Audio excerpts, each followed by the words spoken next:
So to give you the bottom line up front, the question is what level of scrutiny has been applied to the outline business case prior to this executive board decision? And I appreciate that may be exactly what you're about to discuss. So the reason for the question, there are a number of examples of inconsistencies and contradictory points in the outline business case that I believe counteract the overall conclusions that are being presented here to the executive board. Section 4.9 of item 7 of this agenda states that the core scenario scores a high value for money with a benefit cost ratio of 3.28. However, section 3.8 of the outline business case actually states that the benefit cost ratio is 2.32. Inconsistencies in applying the scoring methodology have resulted in the scenario of upgrading the existing station receiving a negative benefit cost ratio, but also being declared the best value for money, and I quote, very high and financially positive. Nevertheless, despite being financially positive, in section 3.2 it is claimed that upgrading the existing station would cost £49 million, which is some 30% more than the stated cost to build an entirely new station. Car park capacity is heavily referenced as a key driver for relocation. Section 3.2 references the capacity of the existing car park, and I quote, with primary evidence suggesting this capacity to be reached on a regular basis. However, table 3-4 then states that the existing car park is not fully utilised, and according to modelling is unlikely to be until 2040 and 2050, at which point the car park at the relocated station is also expected to be fully utilised, with, quote, peak capacity being exceeded many years earlier. Those are just a number of examples that I've highlighted of inconsistent and contradictory points within the outline business case that I believe highlight the need for a full, thorough and honest review before any decision on approval can be made. Thank you. So to start with the answer to the question from James Hedges. So an error was made in the drafting of the paper. The current BCR is 2.32.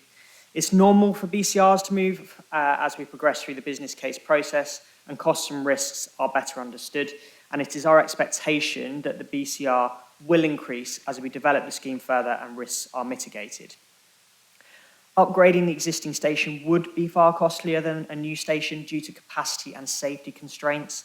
The key concern is the water beach level crossing, which passengers must use to cross between platforms. This crossing poses safety risks, particularly as the platforms are staggered, requiring passengers to navigate diagonally across the tracks. Additionally, the platforms themselves are extremely narrow, making it nearly impossible to widen them to improve capacity. As a result, there is insufficient space for shelters, customer information systems, ticket machines, or adequate cycle storage. The station also fails to meet DFT accessibility guidelines, especially for passengers with reduced mobility. Additionally, limited station parking leads many residents to parking village streets, as we heard. In terms of the car parking, it's important that section 3.2 is read in full. It states, and I quote, the car park modelling currently suggests the car park is not fully utilised, though this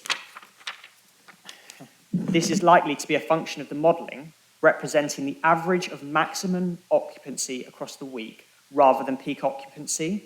Peak occupancy is likely to be highest on Tuesday, Wednesday and Thursdays when commuting demand is highest, and the current car park is likely to reach maximum capacity on these days.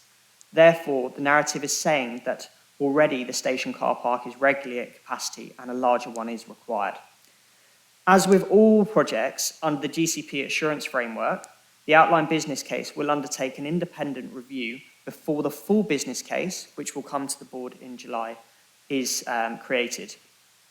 That will itself be scrutinised through an independent audit and will then be presented to the board, as I state, in July.